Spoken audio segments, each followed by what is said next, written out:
እመኑኝ እግዚአብሔር ብቻውን የተወው ሰው የለም። እግዚአብሔር ብቻውን የጣለው ሰው ከቶም ቢሆን በመጽሐፍ አላየንም፣ በአባቶቻችንም አልሰማንም። እኛንን ብቻችንን ይሆን እየመሰለን የተሸበርነው፣ እኛንን ብቻችንን ይሆን እየመሰለን የደነገጥነው፣ እኛንን ምን ዱብዳ የደረሰብን እየመሰለን የታወክነው እንጂማ እግዚአብሔር ፍጥረቱን ረስቶ አያውቅም። እግዚአብሔር በረድኤት ከፍጥረቱ ርቆ አያውቅም ወገኖቼ። እዚህ ነው እኔ ካንተ ጋራ እሄዳለሁ የሚለው ሙሴ። የዓመት ልብስ ካለን ይበቃናል ነው የሚለው። ጫማ ስላልቀየርክ ለምን ትጨነቃለህ?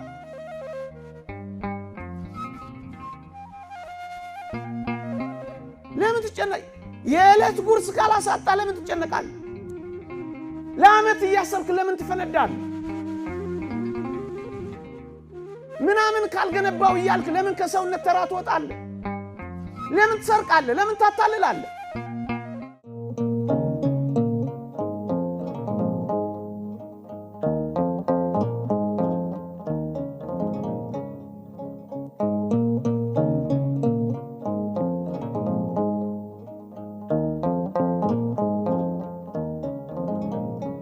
በስመ አብ ወወልድ ወመንፈስ ቅዱስ አሐዱ አምላክ አሜን። ክቡር አባታችን መጋቤ አእላፍ ቆሞስ አባ ወልደ ሰንበት የደብራችን አስተዳዳሪ፣ ክቡራን ሊቃውንተ ቤተ ክርስቲያን፣ መምህራን ወንጌል፣ የተወደዳችሁ ምዕመናንና ምዕመናት እንዲሁም የሰንበት ትምህርት ቤት ደቀ መዛሙርት እንደምን ሰነበታችሁ? እንደምን አላችሁ? አሜን። በቸርነቱ የጠበቀን በአጸደ መቅደሱ የሰበሰበን ስሙን እንድንጠራ ቃሉንም እንድንሰማ ይረዳን የአባቶቻችን አምላክ የእኛም አምላክ ልዑል እግዚአብሔር ዘላለማዊ ስሙ የተመሰገነ ይሁን። ለቀደምት አበው ለነቢያት፣ ለቅዱሳን ሐዋርያት፣ ለሐዋርያውያን አበው ለሊቃውንት የገለጸውን ጥበብና ምስጢር ለሁላችን ይግለጽልን። ከዚህች ዕለት ከመልአኩ ከቅዱስ ዑራኤል ከሰማዕቱ ከቅዱስ ጊዮርጊስ እግዚአብሔር ከሚያውቃቸው እኛ ከማናውቃቸው አባቶቻችን እናቶቻችን ሁሉ በረከቱን ረድኤቱን ያሳትፈን። ለተወሰነች ደቂቃ የእግዚአብሔርን ቃል እንማራለን። ትምህርት ነው የሚሆነው፣ ስብከት አይደለም። ምዕመናን ከብዙ በጥቂቱ ልታዳምጡ አደራ እንላችኋለን። የምታውቁትን ትምህርት ነው፣ ሊቃውንት ያስተማሯችሁን አባቶቻችሁ የመከሯችሁን እንጂ አዲስ ትምህርት የምንማር አይደለንምና ተረጋግተን እንድንሰማ አደራ እላችኋለሁ። እግዚአብሔር ከሁላችን ጋር ይሁን። ለመዳን ያስፈልጉናል በሚል ርዕስ እንማራለን።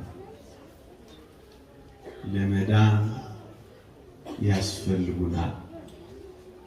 እግዚአብሔር ሰውን ወዳጅ አምላክ ነው።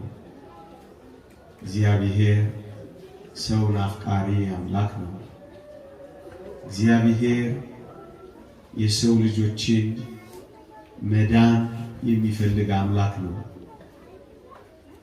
ለዚህ ነው እስከ ቀዝቃዛ ጽዋ ውሃ ወርዶ ለሰው ልጆች መዳን ጸጋን የሰጠው እግዚአብሔር።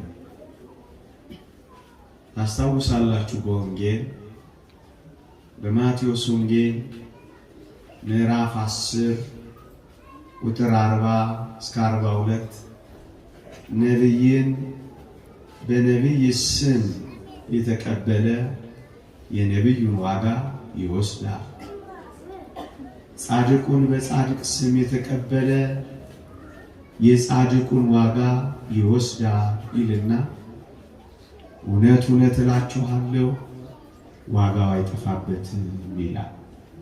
እዩ እንደኔና እንደናንተ ለእግዚአብሔር ጥልቅና ጥብቅ ፍቅር የሌለን ለእግዚአብሔር መንኖ ጥሪት ምንም ነገር ያልተውንለት ለእግዚአብሔር ትጋሃ ሌሊት እንቅልፍ ማጣት የሌለን እኛን ደካሞቹን የእግዚአብሔር ፍቅር እንዲረዳ ጻድቁን ወይም ነቢዩን ብንቀበል የጻድቁንና የነቢዩን ዋጋ እንደምናገኝ ቃል ኪዳን የገባልን እግዚአብሔር ፍቅር ስለሆነ ነው። እግዚአብሔር የሰው ልጆችን መዳን ስለሚፈልግ ነው ወገኖች። አንዳንዶች ይሄ እንኳን ሳይቀር ቅር ያሰኛቸዋል። እስኪ አንድ ሐሳብ ላስታውሳችሁ። ይሄ ኢትዮጵያዊው ጀግና አትሌት ኃይሌ ገብረስላሴ ከ27 በላይ ሪከርዶችን ምድራችን ላይ ሲሰባብር ሁሉ ጊዜ ይሸለም ነበር። እውነት አሰብ እሱ በተሸለመ ቁጥር ግን አንድ ሰው አብሮት ይሸለም ነበር። ምንም ያሮጥ አንድ ሰው ኃይሌ ሲሸለም አብሮ ይሸለም ነበር። ማን ነበር እሱ? ማን ይሸለም?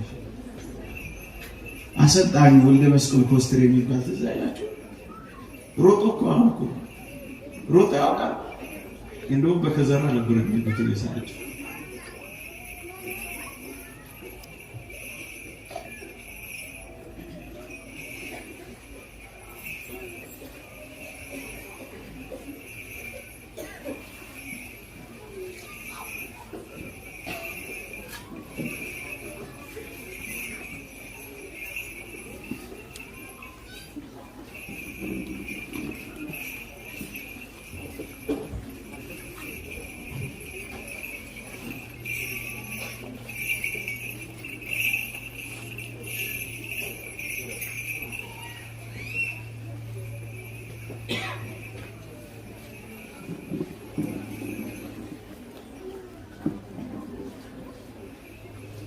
ልቀጥል ይሰማል ይሆናል።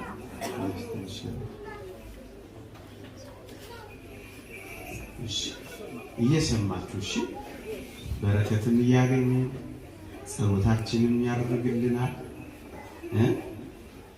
እኛንም ያረጋጋናል። እየሰማችሁ እና ኃይሌ በተሸለመ ቁጥር እንደ ኃይሌ ያሮጠው አሰልጣኝ የኃይሌን ጥቂት ዋጋዎች ያገኝ ነበረ። ለምን ይመስላችኋል? ኃይሌን በመንገዱ ሁሉ ስላገዘ፣ ኃይሌን በመንገዱ ሁሉ ስለረዳ፣ ኃይሌን በመንገዱ ሁሉ ስላሰለጠነው ኃይሌ ከሚቀበለው ዋጋ ጥቂት ዋጋ አሰልጣኙ ወልደ መስቀል ኮስትሬ እንኳን ያገኝ ነበረ። በምድራዊው ርዕዮተ ዓለም እንኳን ተመልከቱት። ወደ ሰማዩ ደግሞ ሂዱ። ጻድቁን በጻድቅ ስም የተቀበለ፣ ነቢዩን በነቢይ ስም የተቀበለ ደግሞ በደቀ መዝሙሬ ስም፣ ልብ በሉ፣ በደቀ መዝሙሬ ስም ነው የሚለው። ቀዝቃዛ ጽዋ ውሃ ከነዚህ ከታናናሾች ለአንዱ የሰጠ እውነት እውነት እላችኋለሁ ዋጋው አይጠፋበትም ማለት እዩ። የጻድቁን ዋጋ እስኪሰጥ፣ የነቢዩን ዋጋ እስኪሰጥ እንዲህ እስከ ቀዝቃዛ ውሃ ወርዶ ዋጋችን እንዳይጠፋ ያደረገ እግዚአብሔር መዳናችንን ስለሚፈልግ ነው ወገኖች። እንደነሱ ባንጋደል፣ እንደነሱ እንቅልፍ ባናጣ፣ እንደነሱ ባንንከራተት፣ እንደነሱ በመጋዝ ባንሰነጠቅ፣ እንደነሱ በመንኮራኩር ባንፈጭ የእግዚአብሔር ሰዎች አድርገን ስለተቀበልናቸው ፈንታ በስማቸው ስለዘከርን ስላሰብናቸው ፈንታ እግዚአብሔር ዋጋቸውን ሊሰጥን የታመነ አምላክ ነው። ይሄ ለምን ሆነ? እግዚአብሔር ፍቅር ስለሆነ፣ እግዚአብሔር የኛን መዳን ስለሚፈልግ ነው። ዋጋቸውን ዋጋ አድርጎ ይሰጣል ወገኖቼ። ይሄ ዋጋቸው፣ ይሄ የጻድቃን ደሞዛቸው ለምን የሚጠቅመን ይመስላችኋል? ለመዳን ነው። ሌላ ለምን ይጠቅመናል? ለመዳናችን ነው የሚያስፈልገን። መጽሐፈ ምሳሌ ምዕራፍ 10 ቁጥር 16 እንዲህ ይላል፣ የጻድቅ ደመወዝ ለሕይወት ነው ይላል። ዋጋው አይጠፋበትም ብሏል። የዚህ ዋጋ ጥቅም፣ የዚህ ዋጋ ረብ፣ የዚህ ዋጋ ፋይዳ ምንድነው ካላችሁ ለሕይወት ነው የሚጠቅመን፣ ለመዳን ነው የሚጠቅመን። አያችሁ፣ የቅዱሳን ዝክር መታሰቢያ እንኳን ሳይቀር ዋጋቸውን የሚያሰጠን ለመዳናችን ሕይወት ለማግኘት ነው። ይህ የእግዚአብሔር ሰውን መውደድ ነው። ሌላ አንድ እግዚአብሔር ቃል አስታውሳችሁ፣ ትምህርት ነው ብያችኋለሁ። የምትችሉ በማስታወሻችሁ፣ የማትችሉ በአይምሯችሁ፣ ከቻላችሁ በስልካችሁ። የእግዚአብሔር ቃል እንዲህ ይላል በፊልጵስዩስ መልእክት ምዕራፍ 1 ቁጥር 19 ላይ ይህ በጸሎታችሁና በኢየሱስ ክርስቶስ መንፈስ መሰጠት ለመዳኔ እንዲሆንልኝ ያውቃለሁ ይላል ንዑድ ክቡር የሚሆን ጳውሎስ። እንኳን ወገኖቼ እስከ ሦስተኛው ሰማይ የተነጠቀ ከለዋሪቆን እስከ ደማስቆ የእግሩ ሸሆና እስኪነቀል ድረስ የተንከራተተ ጳውሎስ እንኳን የምእመናን ጸሎት ለመዳኑ ያስፈልገው እንደነበር ተናገረ። ምን ያስፈልገኛል በሻለ እዩ በጸሎታችሁና በኢየሱስ ክርስቶስ መንፈስ መሰጠት ለመዳኔ እንዲጠቅመኝ ያውቃለሁ። ለምንድን ነው ጸሎታቸው የሚጠቅመን? ለመዳን ነው። ለምንድን ነው ዝክራቸው የሚያስፈልገን? ለመዳን ነው፣ ለሕይወት ነው። ለምንድን ነው ምልጃቸው የሚያስፈልገን? እንዴ ለመዳን ነው ወገኖቼ። ንዑድ ክቡር ለሚሆን ጳውሎስ የምእመናን ጸሎት ለመዳኑ ከጠቀመው የማንም ጸሎት አያስፈልገኝም የምትል አንተ ማን ሆነህ ነው እንዴ? ለጳውሎስ ጸሎት ካስፈለገው፣ ልመና ምልጃ ካስፈለገው አያስፈልጉኝም የምትለው አንተ ማን ሆነህ ነው? ለመዳኔ እንዲሆንልኝ አውቃለሁ የሚለው ለዚህ እኮ ነው ወገኖች። ለመዳናችን ነው የሚያስፈልገው ወገኖች። አንድ ነገር እንዳትረሱ፣ በሰማይ ድል ነስታ ያለችው ቤተክርስቲያንና በዚህ በምድር ውጊያ ላይ ያለችው ቤተክርስቲያን አንዲት ናት። እንዳትረሱ። ይኸውላችሁ ሞት በስጋ ሕይወት ለያቸው እንጂ ከቤተ ክርስቲያን አካልነት የለያቸው እንዳይመስላችሁ። እንዴት ነው አንዳንዶች የሚያስቡት እንደሌሉበት የሚያደርጉት?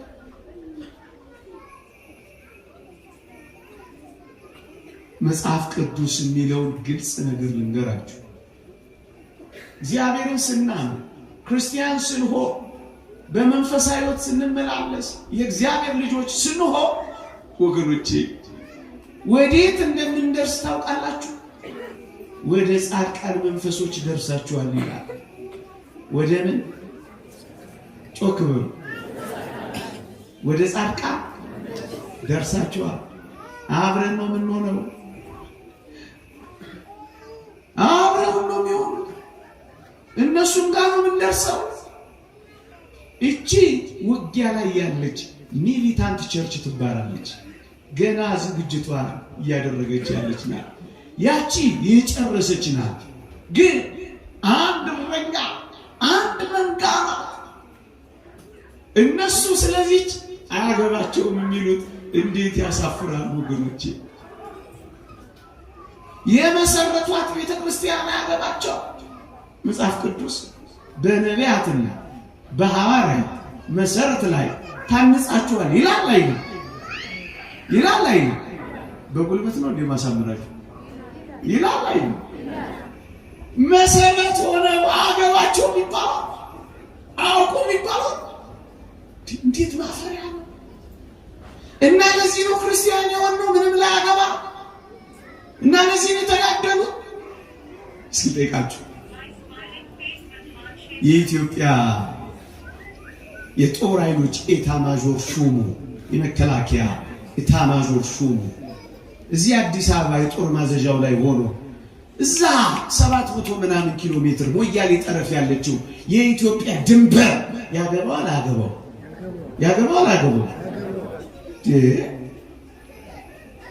ያገባዋል እንጂ ይመለከተዋል እንጂ የትኛውም ዳርቻ አግደውም እንጂ ወገኖች።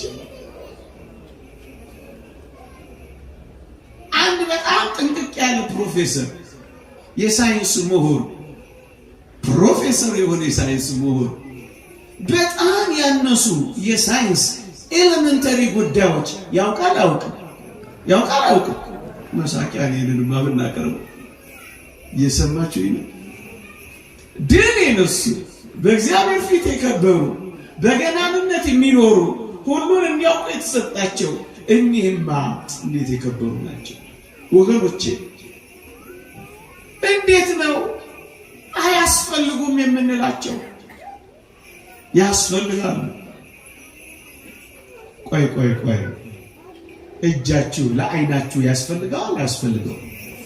በሞቴ ንገሩኝ። ያስፈልጋል አያስፈልገው? እግራችሁ ለራሳችሁ ያስፈልጋል አያስፈልገው? ያስፈልጋል አያስፈልገው? ያስፈልጋል። እንደውም ትርጓሜ ወንጌላችን ምን ይላል? የሰማችሁ ራስ ስለሆነ ብቻ ዓይንን አታስፈልገኝም፣ እጅንም ጥፋልኝ እግርንም ሂድልኝ ቢለው ይላል። ራስ ስለሆነ ብቻ ቆለል ሲል ጨፍልቀው ይጥሉታል ይላል። እውነት አሰብ ዓይን አይቶለት እጅ መክቶለት እግር ሄዶ ካላዳነው በቀር ራስ ብቻውን ራስ ስለሆነ አታስፈልጉኝም ቢል ይሆናል አይሆንም? ለዚህ ነው መጽሐፍ ቅዱስ እንዲህ ይላል። አንደኛ ቆሮንቶስ ምዕራፍ 12 ቁጥር 21 ላይ አይ ጆሮን እጅም እግርን አታስፈልገኝም ሊለው አይችልም ይላል። የሰማችሁ አታስፈልገኝም ሊለው አይችልም። ይሄንን የሚያጎለብትልን አንድ እግዚአብሔር ቃል አሳያችሁ። በሞቴ ቤተክርስቲያን የክርስቶስ አካል ናት። ቤተክርስቲያን የክርስቶስ ምኑ ናት? አካሉ ትባላለች። በመጽሐፍ ቅዱስ ጥቅስ እንዳላበዛባችሁ ብዬ አካሉ ትባላለች። አካሉ በሆነች በዚህች ቤተክርስቲያኒት ውስጥ የምንኖር እያንዳንዳችን ከደጋግ ቅዱሳን ከኛ ደካሞች ድረስ እኛ ደግሞ ብልቶች ሕዋሳት እንባላለን። እየሰማችሁ ነው። ክርስቶስ የቤተክርስቲያን ራስ፣ ቤተክርስቲያን የክርስቶስ አካል፣ እኛ ደግሞ በውስጧ ያለን ደግሞ ምኖች እንባላለን? ሕዋሳትና ምኖች ብልቶች እንባል። ልክ እንደ ዓይኑ፣ እንደ ጆሮ፣ እንደ እግር፣ እንደ እጅ፣ እንደ ጥፍር ማለት እንደ ፀጉር ማለት ብልቶች እንባላለን። እሺ እስኪ ዓይን እጅን፣ ጆሮ እግርን አታስፈልገኝም ሊለው አይችልም ካለ እኔ እናንተ ቅዱሳንን አታስፈልጉኝም ልትሉ ትችላላችሁ? እየሰማችሁ እቺን እንደው መብራቷን በኋላ ብታበሩ እንዴት ደስ ይለኝ ነበር መሰላችሁ። እኔም ተቃጠሉ አልተቃጠሉ እያልኩ ስሳከት ከማብሽ እናንተም እሷን እያያችሁ ልባችንን የሚያቀጣጥለው የእግዚአብሔር ቃል ከሚያልፋችሁ በኋላ ትንሽ መሸታላችሁ አይሻል ስናበራለን። ከቻላችሁ ካልቻላችሁ አው ቶሎ የምትሄዱ ከሆነ ስለት ያለባችሁ ከሆነ አው ትንሽ እንታዳምጡ። ይውላችሁ እኛ አሁን የቸገረን ይሄ በቁም ነገር የምንማረውን አንይዘው። አንዳንዶች መጥተው እነሱ ገበሬ ያስደንገጠቅ ሲሉታል ሲጠቅሱ ግራ ነው የምንጋባው። ማርቆስ 19 ላይ እኮ ማርያም አታማልድም ይላል። እንዳትጽፉት ደግሞ እናንተ ገበሬ ያስደንገጠቅሳቸው ድንግጥ ብሎ የኔ ቢጤ ምስኪን ቤቱ ሄዱ ግልጥ ሲያደርግ ማርቆስ ወንጌል ምዕራፍ 16 ላይ ያበቃል። ምዕራፍ 19 አለ የለው ምስኪኑ ግን ቤት ውስጥ ድረስ ነፍሱ ስቅዝ ብላ ትደርሳለች። እና እንደዚህ ያሉ እስከ መቼ ነው የሚያስደነግጡንና ታጠቁ እንጂ። አሁን የመጨረሻ ያልኳችሁ ምን መሰላችሁ? አይ ጆሮ እጅም እግርን ምን ሊለው አይችልም፣ አታስፈልገኝም ሊለው አይችልም። ልብ በሉ እኛ የቤተ ክርስቲያን የአካሉ ህዋሳትና ብልቶች ከሆነ ቅዱሳን ለኛ ያስፈልጉናል አያስፈልጉንም? ያስፈልጉናል አያስፈልጉንም? አታስፈልገኝም ሊል ይችላል ክርስቲያን ሆኖ። አታስፈልገኝም ካለ ክርስቲያን ነው አይደለም? የአካሏ ብልት አይደለም። እየሰማችሁ የቤተ ክርስቲያን አካል ቅዱሳን ደጋግ ክርስቲያኖች አታስፈልጉኝም ካለ እሱ የኢየሱስ ክርስቶስ አለ። ማንም አያስፈልገኝም ኢየሱስ በቂ ነው ካለ ኢየሱስ ክርስቶስ እንኳን እንደዚህ አለ። ይሄው ያስፈልጋችኋል ብሎ ሰጠኝ። ሌሎች ናቸው እነዚህ አይን፣ ጆሮ፣ እጅም እግርን አታስፈልገኝም ካለ ማለት ካቻ ያስፈልጉናል ወገኖች። ለምን ይመስላችኋል እንዲህ ባለ የከበረ የመላእክትና የደጋግ ቅዱሳን በዓል ደስ የምንሰኘው? ለምን ይመስላችኋል? ዛሬ ደስ ብሎናል አይደል? ወንድማችን ይኸውላችሁ መጽሐፍ ቅዱስ የወንድሞቻችን ከሳሽ ተጥሏልና ይላል።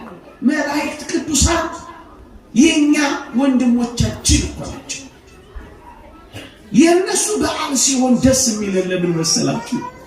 የኛ ስለሆኑ ነው። መጽሐፍ ቅዱስ ከብልቶች አንዱ ቢከር ሌሎች ብልቶች አብረው ደስ ይላቸዋል ይላል። ነገ ቅዱስ ጊዮርጊስ ሲከር ደስ የሚለን ምናችን ስለሆነ ነው? ምናችን ስለሆነ ነው? አካላችን ስለሆነ ነው። ቆይ ጆሮ ጋሻ ብትሉኝ እኔን አትሉኝም እንጂ ደስ ይለኛል፣ ይከፋኛል። ደስ ይላል። እንዴት ነው እንዴ? የነገር ምርቃት ነው እንዴት ይሰፋል? ጆሮ ጋሻ ብትሉኝ ደስ ይለኛል ወይስ ይቀርቀር ይለኛል? አልገባችሁም? አፍራችሁ ነው። ቆይሽ አይኑ እንዴት ያምራል! እናንተ ኔጌቲቭ አትወዱም። ምን ያህል ይቅርታ ስላላወኩ ነው። አይኑ እንዴት ያምራል ብትሉኝ ደስ ይለኛል፣ ይሞቀኛል ወይስ ይበርደኛል? ምን አገባኝ ግን የተወደሰው አይኔ ነው። እኔ ምን አግብቶኝ ነው ደስ የሚለኝ? አይኔ ብቻውን ደስ አይለው? ለምንድን ነው ደስ የሚለኝ? የሰማችሁኝ ነው? ከብልቶች አንዱ ሲከፍ ሌሎቹ ብልቶች አብረው ምን ይላቸዋል? ከከፋህስ ካኮረፍክስ አንተ ምን አይደለ? አካል አይደለ? ብልት አይደለ? የሚከፋቸው ካያችሁ እነሱ የክርስቶስ ብልቶች አሉ። ከመጽሐፍ ቅዱስ ውጭ ናቸው። እየሰማችሁኝ ነው? ያስፈልጉናል። ወደ አንድና ወደ ተነሳውበት ብርቱ ጉዳይ ይዛችሁ ልግባ። እንዳይመሽም ዝናብ እንዳይዘንብ አንድ እግዚአብሔር ቃል አንብብላችሁ በሞቴ ስሙ። ሁሉ መዳንን ይወርሱ ዘንድ ለማገዝ የሚያገለግሉ መናፍስት አገልጋዮች አይደሉም ይላል እግዚአብሔር ቃል። ዕብራውያን መልእክት ምዕራፍ 1 ቁጥር 14። ለሌላ ቀን ልንገራችሁ፣ ቤተ ክርስቲያን ስትመጡ ማስታወሻ ደብተርና መጽሐፍ ቅዱስ ከቻላችሁ ያዛችሁ። ጥቂት ጥቅሶችን እንኳን ጽፋችሁ ቤታችሁ አንብቡ። ያነበባችሁትን አሰላስሉ። ያሰላሰላችሁበትን ተመሰጡበት፣ ጸልዩበት። ተማሩ እንጂ ኦርቶዶክሳውያን። ዕብራውያን ምዕራፍ 1 ቁጥር 14 እንዲህ ይላል፣ ሁሉ መዳንን ይወርሱ ዘንድ ለማገዝ የሚላኩ መናፍስት አገልጋዮች አይደሉም ይላል። ስለማን ሲናገር መሰላችሁ? ስለ ቅዱሳን መላእክት ሲናገር እየሰማችሁ ነው። ክብር ይግባውና መድኃኒታችንን ምን ይለዋል መሰላችሁ ሲያነጻጽር? አንተ ከጥንት ምድርን መሰረት ሰማያትን የእጆቼ ስራዎች ናቸው ይልና ቅዱስ ጳውሎስ ኢየሱስ ክርስቶስን ማን እንበለው ላሉት ዕብራውያን ሲያስተምራቸው እሱን የባህሪ አምላክ ነው አላቸው። ሰማይና ምድርን የፈጠረ ነው አላቸው። የማያረጅና የማይለወጥ ነው አላቸው። ስለ መላእክት ሲናገር ግን መላእክቱን መናፍስት አገልጋዮቹንም የእሳት ነበልባል የሚያደርጋልና ሁሉ መዳንን ይወርሱ ዘንድ ለማገዝ የሚላኩ መናፍስት አገልጋዮች ናቸው። እነማን? ሁላችሁም በሉልኝ። ቅዱሳን ምን ያደርጋሉ? ላንብብላችሁ ተረጋግጬ። ሁሉ መዳንን ይወርሱ ዘንድ ለማገዝ የሚላኩ መናፍስት አገልጋዮች ናቸው ይላል። ሁላችን መዳናችንን እንድንወርስ ለማገዝ የሚላኩ ምኖች ናቸው? ማን ናቸው? ያስፈልጉናል አያስፈልጉም? ቆይ አንተ የሚያግዝ ሰው ያስፈልግሃል አያስፈልግም? በማንኛውም ስራ የሚረዳንና የሚያግዘን ከሆነ ያስፈልገናል አያስፈልግም? ያውም ለመዳን ሁሉ መዳንን ይወርሱ ዘንድ ለማገዝ የሚላኩ መናፍስት አገልጋዮች አይደሉም ይላል ቅዱስ ዑራኤል። መዳናችንን እንድንወርስ ያግዘናል አያግዘንም? አሁን መላእክትን በቸልታ ማለፍ ይገባል? እንደሌሉ በዝምታ መዝለል ይገባል? ሳይለንት ማድረግ ይገባል? ችላ ማለት ይገባል? ኢግኖር ማድረግ ይቻላል? ይኸው የእግዚአብሔር ቃል ሁሉ መዳንን ይወርሱ ዘንድ ለማገዝ የሚላኩ መናፍስት አገልጋዮች አይደሉም። መዳንን የሚያግዝ መልአክ ነው እግዚአብሔር ያዘጋጀልን። ለመዳን የሚያግዝ ከሆነ ደግሞ ለመዳን ያስፈልጋል አያስፈልግም? ያስፈልጋል አያስፈልግም? ለዚህ ነው እኛ መላእክትን እንደዚህ የቀረብናቸው እንደምናመጣው። ከፍ እናድርገው ሐሳቡ ወይ በማስረጃ ላረጋግጥላችሁና ላቅ። ከኔ ጋር ናችሁ? እየገባችሁ ነው? በጣም አታውቁትም እኮ ብያለሁ። ይሄው ሊቃውንቱ አስተምረዋቸዋል። እንደው ለማጉላት በአሉ ስለሆነ ሐሳቡን ለማንሸራሸር እንጂ ታውቁታላችሁ። ማወቅ ብቻ አይደለም በህይወትም ትኖሩበታላችሁ። እናውቃለን። አትታሙ። በዚህ ኦርቶዶክሳዊ በማስረጃ ላረጋግጥላችሁ። ምን ሲያደርግ? ለመዳን እገዛ ሲያደርግ ላሳያችሁ። የሰማችሁ ነው? ተከታተሉ። የሉቃስ ወንጌል ምዕራፍ 16 ላይ ጌታችን አንድ ምሳሌ ያመጣ። ምን አለ? ለአንድ ሰው በወይን አትክልት የተተከለች በለስ ነበረችው። በተለይ ጳጉሜ ውስጥ መስከረም ውስጥ ቤተክርስቲያን ትሰብከዋለች። እቺ ልብ ብላችሁ ስሙ። ለአንድ ሰው በወይን አትክልት የተተከለች በለስ ነበረችው። ፍሬም ሊፈልግባት መጥቶ 3 ዓመት ምንም ፍሬ አላገኘባትም። የወይን አትክልት ሰራተኛውንም ቁረጣት፣ ለምን ደግሞ መሬቱን ታጎሳቁላለች አለው።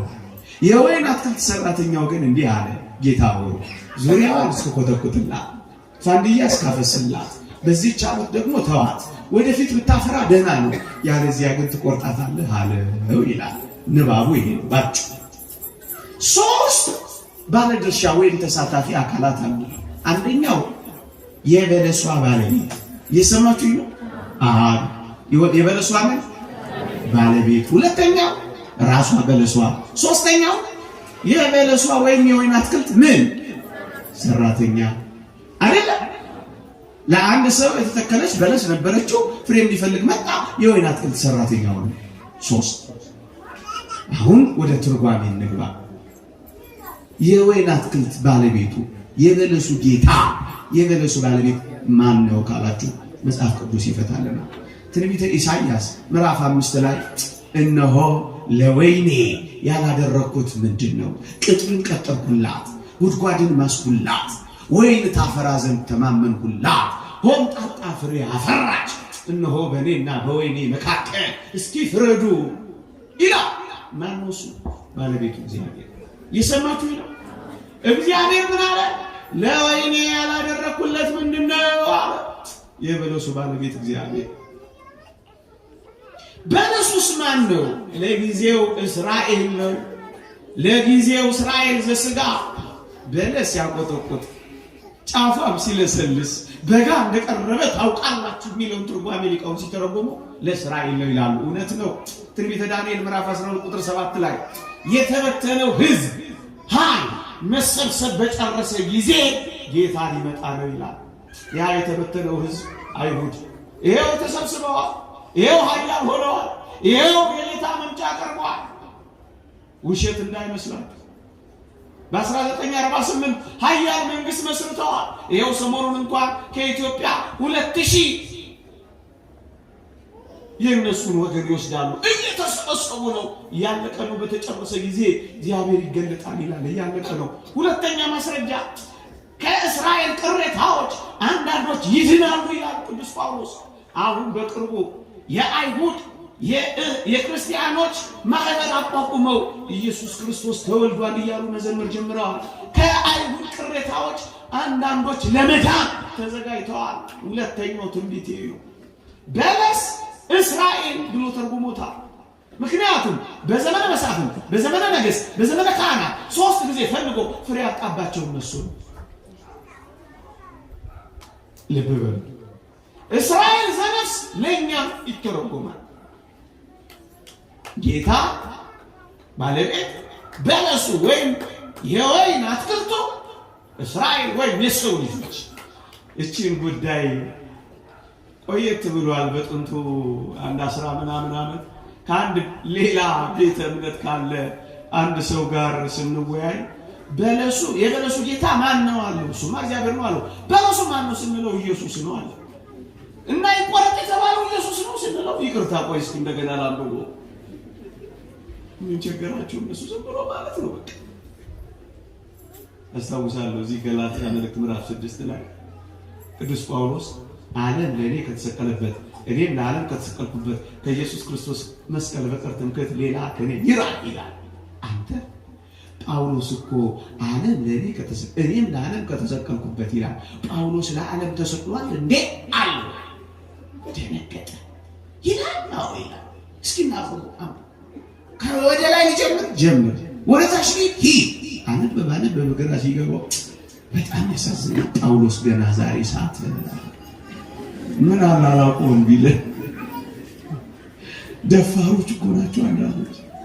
እኔ በህፃናትን ሰንበት ትምህርት ቤት ድሮ ሳስተምር አንድ ጥያቄ ስጠይቃቸው ሁሉም ህፃናት አንድም ሳይቀር እጃቸውን ያወጣሉ። እደነቅና እሺ ሚሚዬ ስላት አላውቀውም ትላለች። ለካ ጓደኞቿ ሲወጡ ምን ቆርጧት ነው ብቻዋን የማታወጣው? ደግሞ እኔ ጥሎብኝ እሷ ላይ ምን አላውቀውም ቢሆን እንተረጉምላቸው እኮ ነበር። ኢየሱስ ይቆረጥ። እየሰማችሁ ነው። አሁን ሁለቱን ተርጉሜላችኋለሁ። ባለቤቱ ጌታ እግዚአብሔር እየሰማችሁ ነው። በለሱ ደግሞ የሰው ልጆች ናቸው። እየሰማችሁ ነው። አሁን ብርቱ የምንጠያየቀው ብርቱ የምንፈትሸው የወይን አትክልት ሰራተኛው ቁረጣት የተባለው ማን ነው? እየሰማችሁ ነው። ርዕሳችን ለመዳን ያስፈልጉናል የተነሳንበት አሁን የቅርቡ ኃይለ ቃል ሁሉ መዳንን ይወርሱ ዘንድ ለማገዝ የሚላኩ መናፍስት አገልጋዮች አይደሉም። መላእክት ለመዳን እንዴት የሰው ልጆችን እንደሚረዱ ላሳያችሁ ነው። አሁን የመጨረሻው ጥያቄያችን የበለሱን ጌታ ተርጉመና በለሱን አሳይተና፣ ሶስተኛው ቁረጣት የተባለው የወይን አትክልት ሰራተኛው ማን ነው? አንደኛ በመጽሐፍ ቅዱስ ላይ አጫጆች የተባሉ ማን ይመስሏችኋል? ሰንበት ተማሪዎች ማን ናቸው? አጫጆች የተባሉ መላእክት አይደሉም? ነው አይደለም? የማቴዎስ ወንጌል ምዕራፍ 13 ቁጥር 39 ላይ እንክርዳዱ የክፉ ልጆች ናቸው፣ የዘራውን ጠላት ዲያብሎስ ነው፣ መከሩም የዓለም መጨረሻ፣ አጫጆቹ መላእክት ናቸው ይላል። ቁረጣት የተባለው አጫጁ ማን ነው? ማን ነው? አንድ ሁለተኛ በዘመነ ነገሥት፣ በዘመነ መሳፍንት፣ በዘመነ ካህናት እግዚአብሔር ፈልጎ ፍሬ ያጣባቸው ሊቆረጡ የደረሰላቸው እነማን ነበሩ? ወይም የሚመራቸው የሚጠብቃቸው ማን ነበር ካላችሁ የእግዚአብሔር ቃል እንዲህ ይላል፣ በመንገድ ይጠብቅ ዘንድ ወዳዘጋጀሁትም ስፍራ ያገባ ዘንድ እነሆ እኔ መልአኬን በፊት እሰዳለሁ ይላል። የእስራኤል ጠባቂ፣ የመንገዳቸው መሪ፣ ተንከባካቢ፣ ኃጢአት ቢሰሩ ይቅር የማይል የሚቆርጣቸው ማን ነበረ? የእግዚአብሔር እነሆ እኔ መልአኬን በፊትህ እሰዳለሁ፣ ኃጢአት ብትሰሩ ይቅር አይልምና አታስመርሩት የተባለው ማንም ነው? መልአኩን በሉኝ እንጂ ብቻዬን ነው ወጣ። ማንም ነው? ኦሪት ዘጸአት ምዕራፍ 23 ቁጥር 20 ጠባቂ፣ የእስራኤል ጠባቂ፣ የበለሷ ጠባቂ በመንገድ ይጠብቅ ዘንድ ወዳዘጋጀሁትም ስፍራ ያገባ ዘንድ እነሆ እኔ መልአኬን በፊት እሰዳለሁ ያለው ቀኑን ደመና እየጋረደ ነበልባሉን እያበረደ ጨለማውን እያበራ የመራቸው የእግዚአብሔር መልአክ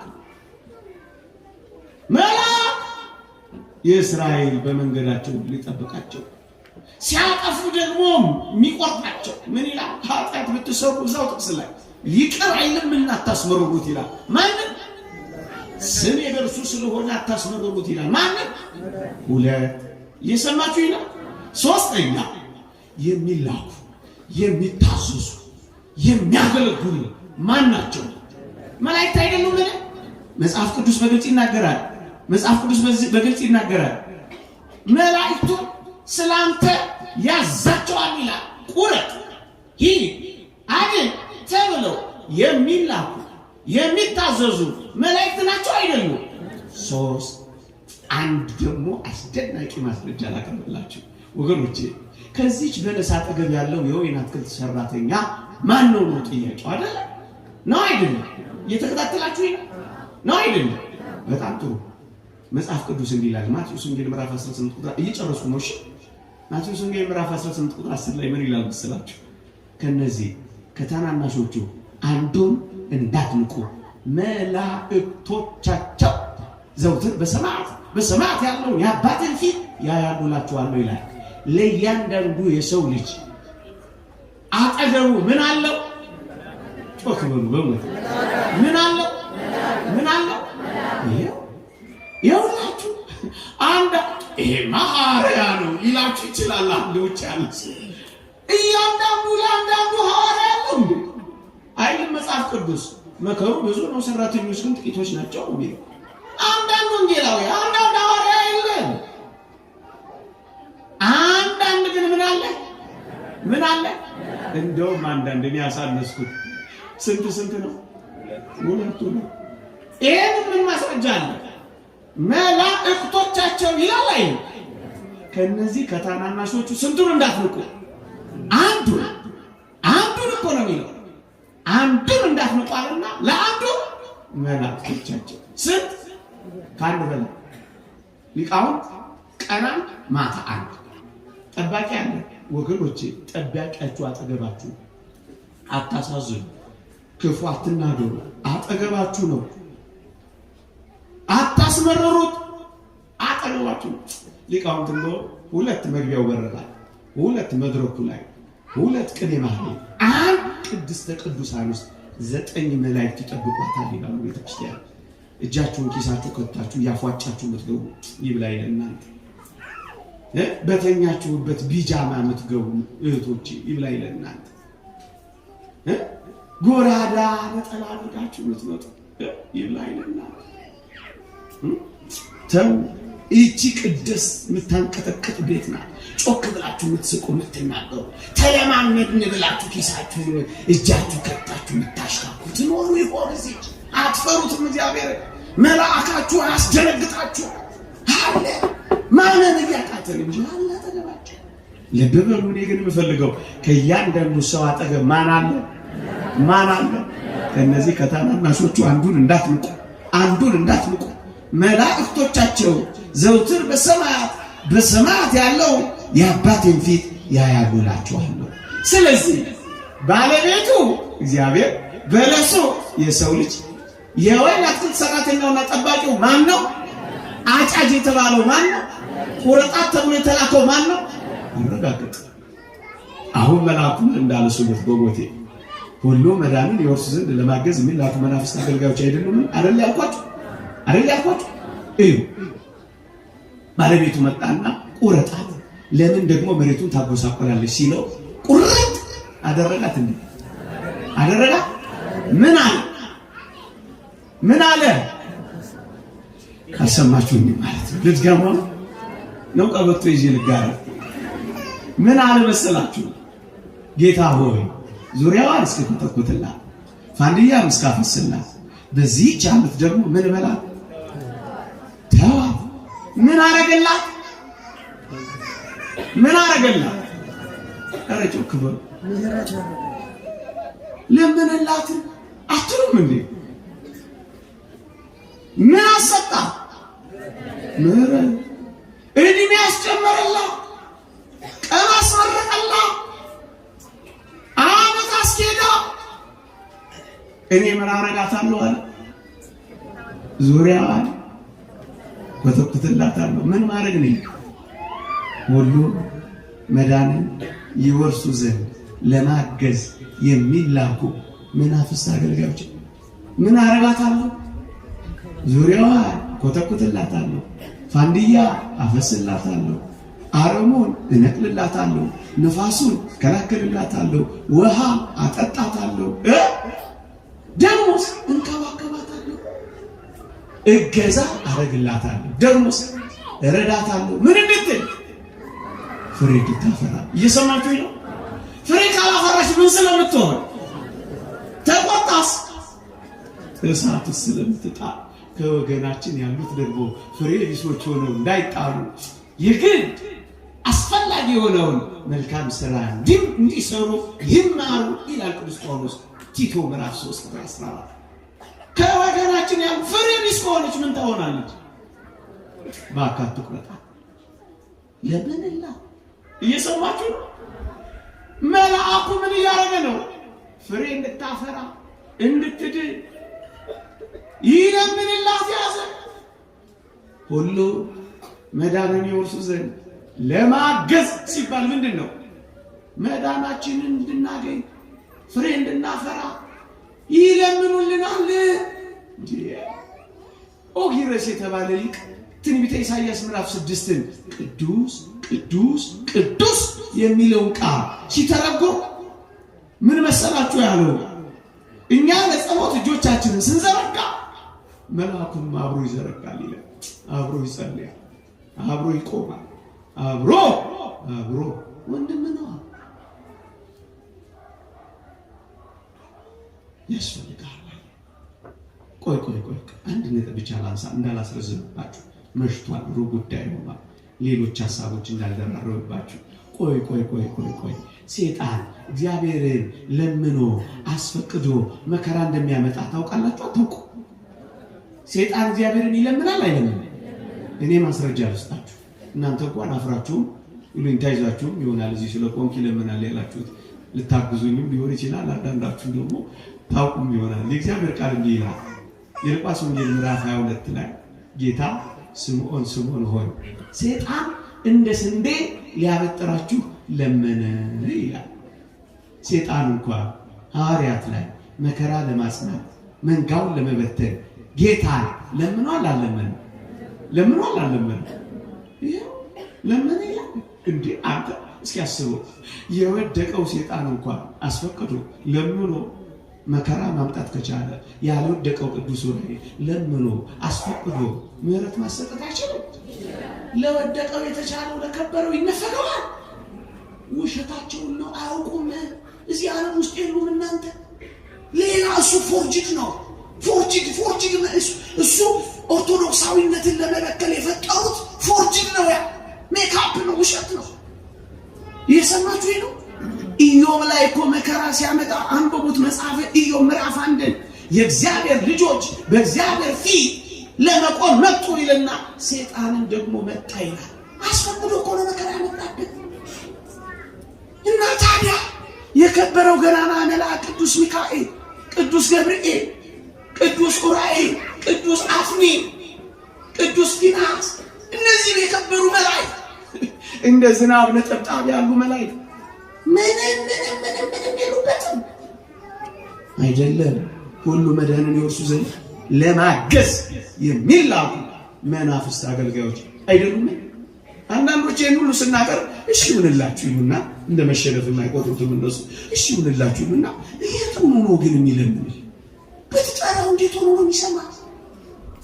የዑራኤልን ትጠሩታላችሁ፣ 22 ዑራኤልን ትጠሩታላችሁ፣ ሆሳዕና ዑራኤልን ትጠሩ የት ይድል እሱ ዑራኤል ይላል።